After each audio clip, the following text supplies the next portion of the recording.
Assalamualaikum warahmatullahi wabarakatuh. Sebelumnya perkenalkan, nama saya Gaki Sinaring Gusti, dari NIM 439. Dan di sini juga saya akan menceritakan sedikit tentang kasus tindak pidana pembunuhan yang berada di Jawa Tengah pada tahun 2023 silam.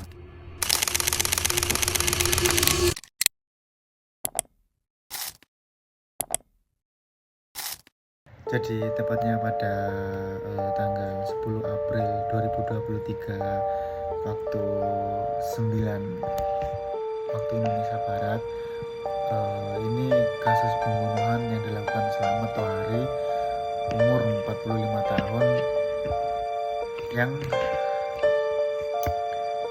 yang mengaku sebagai dukun pengganda uang di Kabupaten Banjarnegara, Jawa Tengah.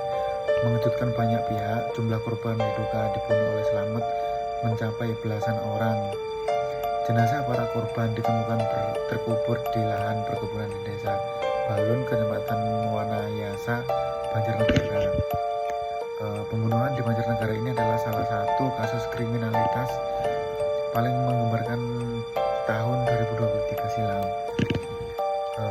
Ada pembunuhan berantai yang melibatkan komplotan penipu yang menyasar para perempuan pekerja migran, pembunuhan karena terjerat pinjaman daring, dan sejumlah kasus lainnya. Nah, di sini ada pembunuhan dukun pengganda uang di Banjarnegara. Awalnya terungkapnya kasus ini berawal dari laporan hilangnya korban yang bernama Parianto, umur 53 tahun, laki-laki, asal Sukabumi, Jawa Barat. Korban sempat mengirim pesan kepada anaknya tentang keberadaannya di rumah Slamet Tohari.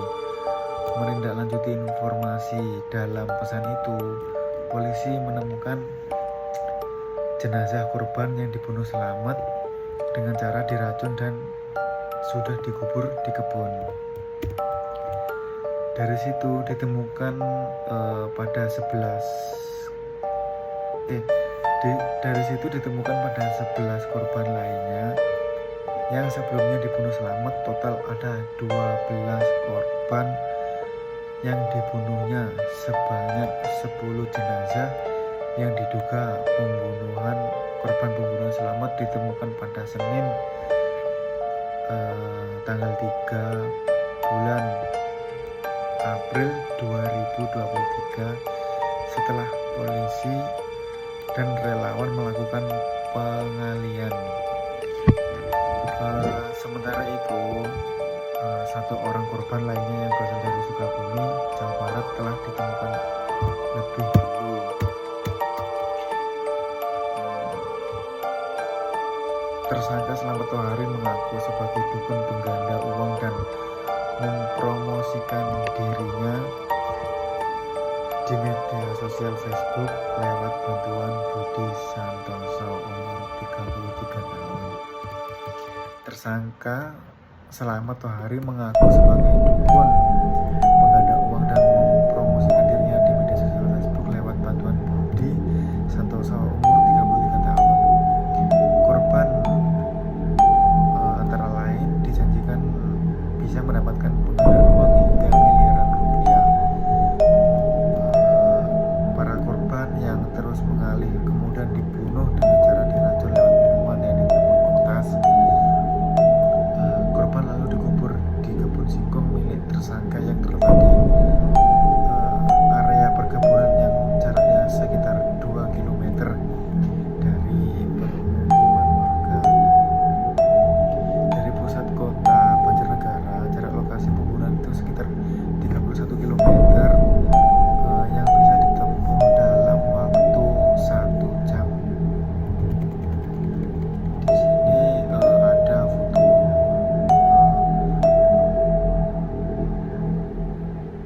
pihak Polres untuk menyelusuri tentang dukun penggandaan uang ini. Berdasar hasil penyelidikan, salah seorang korban dipastikan meninggal akibat mengonsumsi potasium cyanida. Korban diberi serbuk obat yang mengandung zat beracun itu dalam ritual yang dijalankan sang dukun. Korban yang meninggal akibat mengonsumsi potasium cyanida itu adalah Parianto, umur 53 tahun, warga Sukabumi, Jawa Barat. Dari hasil pemeriksaan kepolisian didapat 2 obat jenis klonidin serta potas atau potasium cyanida. Potas berupa serbuk, sedangkan klonidin berwujud pil. Keduanya diduga. Jadi sebelum korban itu dikasih minuman potasium cyanida, dia dites pakai klonidin. Kalau mengantuk berarti ritualnya gagal. Kalau tidak mengantuk baru dikasih potasium cyanida. Itu dari hasil penyidikan, kata Kepala Kepolisian Daerah Jawa Tengah, Inspektur Jenderal Ahmad Lufi. Kandungan racun itu dibuktikan setelah pemeriksaan tes psikologi pada sejumlah organ vital. Hasil uji lab menunjukkan besar dan kecil positif mengandung potasium cyanida. Dan Lutfi sebelumnya menyampaikan para korban antara lain dijadikan pengadaan uang bisa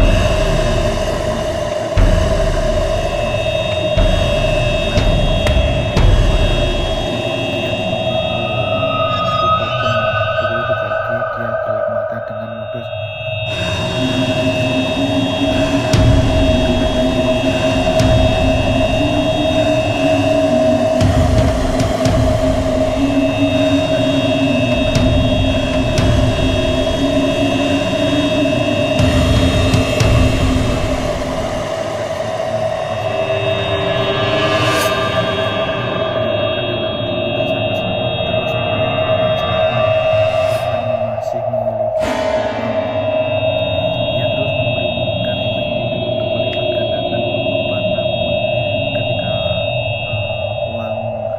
korban mulai curiga lalu menagih maka korban akan dibunuh.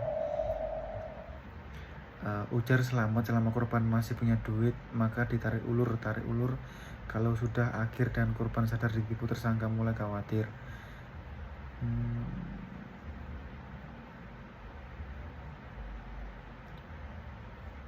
Di sini saya akan mengirim fotonya, contoh foto ritual dukun pengganda uang tadi. Dan Hidayat berharap pelaku dihukum seberat-beratnya, kalau bisa hukuman seumur hidup atau hukuman mati karena korbannya banyak, kata Hidayat saat menghadiri pemakaman para korban di tempat pemakaman umum Desa Balun Selasa siang. Kepala Kepolisian Resor Banjarnegara Ajun Komisaris Besar Hendri Yulianto. Kepala Kepolisian Resor Banjarnegara Ajun Komisaris Besar Hendri Yulianto di Desa Balun, Kecamatan Wanayasa, Banjarnegara, Jawa Tengah pada Selasa 2023 mengatakan dari hasil interogasi tersangka dia membunuh sejak tahun 2020. Rata-rata mereka ini berdua suami istri, ujar Hendri. Hendri juga mencoba bertanya kepada tersangka bagaimana perasaan setelah membunuh sedemikian banyak korban. Sudah tidak tega sama sekali. Sudahlah, intinya saya menerima menjalani hukuman, intinya yang sudah nggak akan terulang lagi, ujar Selamat Tohari di depan wartawan. Sane umur 49 tahun, istri dari Selamat Tohari, menikah dengan Tohari selama 25 tahun dan dikaruniai 2 anak. Namun ia mengaku tidak tahu menahu apa saja yang dilakukan suaminya terkait penggandaan uang. Di sini saya kirimkan foto. Nah, ini foto massal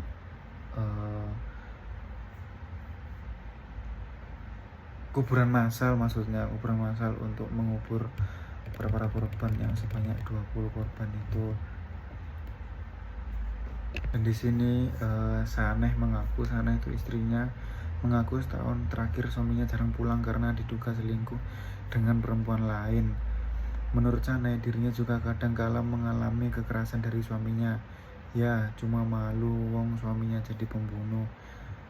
Tapi ya malu-malu bagaimana karena saya sendiri memang kurang tahu bagaimana paper Sanai. Pak Maman umur 55 tahun, tetangga pelaku yang sudah ditinggal di desa Balun belasan tahun, juga mengenal Slamet Tohari sebagai sosok murah hati. Dalam bahasa Jawa dikenalnya nyoh murah, mudah memberi sesuatu bahkan kepada sesama temannya yang suka minum beralkohol atau karaoke. Ketika ditanya mengenai pekerjaan Slamet Tohari, warga menyebutnya memang banyak tamu di luar kota yang menyebutnya sebagai dukun pengganda uang.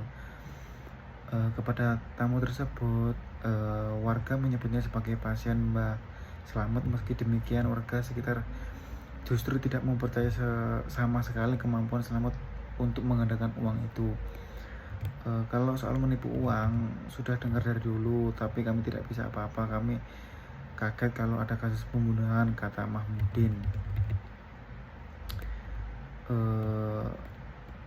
Atas kasus yang mengembar ini, Camat Wanasaya Sri Wahyuni menyampaikan pihaknya akan berkoordinasi dengan para perangkat desa untuk lebih hati-hati terhadap adanya orang luar berkunjung ke desa, karena selama ini memang desa ini